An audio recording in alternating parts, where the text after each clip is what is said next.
কয়েকদিন ধরে অসম সহ একাধিক বিজেপি শাসিত রাজ্যে বাংলাভাষীদের হেনস্থা, অত্যাচার, এমনকি বাংলাদেশে পুশব্যাকের মতো অভিযোগ উঠেছে, যার প্রতিবাদে বিধানসভা ভোটের ৮-১০ মাস আগে বুধবার রাস্তায় নামেন মমতা বন্দ্যোপাধ্যায়। বাঙালিদের উপর আপনাদের এত রাগ কেন? কি করেছে বাঙালিরা আপনাদের? এর পরের দিনই পশ্চিমবঙ্গে কেন সংশোধিত নাগরিকত্ব আইন বা সিএএ লাগু করা হচ্ছে না সেই প্রশ্ন তুলে সরব হন বিজেপি শাসিত অসমের মুখ্যমন্ত্রী Himanta Biswa Sarma. I will question Mamta that if you at all interested with the Bengali people, then why not you implement CAA in West Bengal? এরই মধ্যে সামনে এসেছে বাংলাভাষীদের ঘরবাড়ি ভেঙে দেওয়ার চেষ্টার অভিযোগ থেকে শুরু করে উচ্ছেদ অভিযান ঘিরে রণক্ষেত্রের চেহারা নেওয়া অসমের ধুবড়ির এই ভাইরাল ভিডিও। এই প্রেক্ষাপটে এবার অসম সরকারকে পাল্টা আক্রমণের পথে হেঁটেছেন মমতা বন্দ্যোপাধ্যায়। শনিবার এক্স হ্যান্ডেলে মুখ্যমন্ত্রী মমতা বন্দ্যোপাধ্যায় লিখেছেন, দেশের দ্বিতীয় সর্বাধিক কথ্য ভাষা বাংলা, অসমেও কথা বলার নিরিখে দ্বিতীয় স্থানে রয়েছে।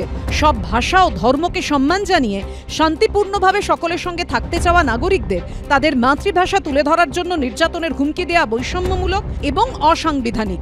এরপরই বিজেপিকে আক্রমণ করে মমতা বন্দ্যোপাধ্যায় লিখেছেন, অসমে বিজেপির বিভেদ তৈরি করার এই উদ্দেশ্য সব সীমা অতিক্রম করে গেছে এবং অসমের মানুষের বিরুদ্ধে লড়াই করবে।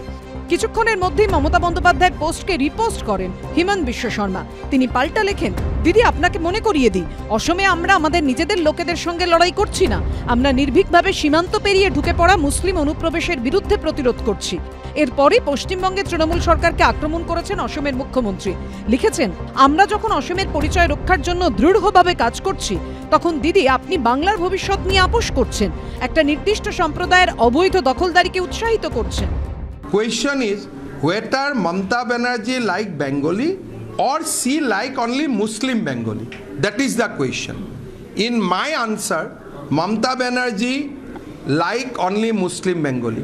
এখন বুঝতে পারছেন যে বাংলার উপরে যখন আক্রমণ করেছেন এবং বাংলা ভাষা যারা বলছেন তার উপরে তিনি তো বলেছেন যে বাংলায় কথা বলে কিংবা লেখে তাদেররা তো বাংলাদেশি।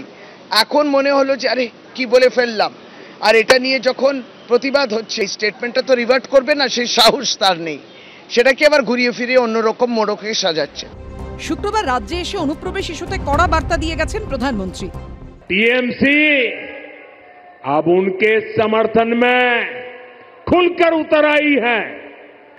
जो भारत का नागरिक नहीं है, जो घुसपैठ करके आया है, उसके साथ भारत के संविधान के तहत न्याय सम्मत कार्रवाई होती रहेगी। এই প্রেক্ষাপটে মদন মিত্রের গলায় এবার বিজেপিকে পাল্টা হুঁশিয়ারি দিতে শোনা গেছে।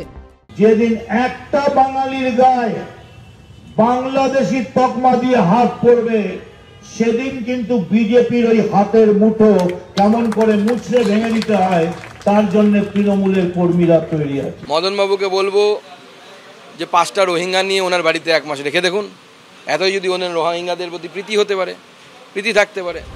সব মিলিয়ে অনুপ্রবেশ থেকে বিজেপি শাসিত রাজ্যে বাংলা ভাষাভাষীদের হেনস্থার অভিযোগ ঘিরে চড়ছে রাজনীতির পারদ। সুদীপ্ত আচার্য, শিবাশিস মৌলিক ও রাজীব চৌধুরীর রিপোর্ট, এবিপি আনন্দ।